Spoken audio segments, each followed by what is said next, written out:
അല്ല, വസുമതിയുടെ കഥ അതല്ല.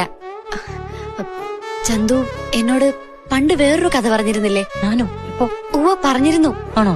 ചന്തു ഓർക്കാഞ്ഞിട്ടാണ് സർ. ഞാൻ പറയാം. ഏയ്, അങ്ങനെ കണ്ടവന്റെ കൂടെ ഇറങ്ങി പോകുന്ന ഒരു അലവലാതി പെണ്ണിന്റെ കഥ സിനിമാക്കാൻ എന്നെ കൊണ്ട് പറ്റില്ല. അങ്ങനെ ആരെങ്കിലും ഒന്ന് വിരലിഞ്ഞൊടിച്ച് കാണിച്ചാൽ കൂടെ ഇറങ്ങിപ്പോകുന്നവളല്ല വസുമതി.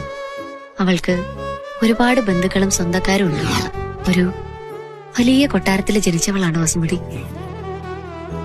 ആ കൊട്ടാരത്തിലുള്ളവരെല്ലാം വസുമതിയെ കണ്ടിരുന്നത് പ്രേതബാധയുള്ള കുട്ടിയായിട്ടാ. അങ്ങനെ ഒരു ഭ്രാന്തിയെ പോലെ എല്ലാവരും ചേർന്ന് അവളെ ഒരു മുറിയിൽ അടച്ചു. ജീവിതത്തിലെ എല്ലാ മോഹങ്ങളും ആഗ്രഹങ്ങളും അതോടെ അവസാനിച്ചു. ജീവൻ ഒടുക്കാൻ തീരുമാനിച്ചിരുന്ന സമയത്താണ് അവളെ തേടി ആ കത്തുകൾ വന്നത്.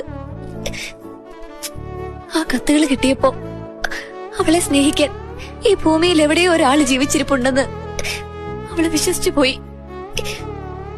ഒരു സ്വപ്നലോകത്തേക്ക് എന്ന പോലെ ഇറങ്ങി വന്നത് അവള് ഒരു വിട്ടിയാകുകയാണെന്നറിയാതെ.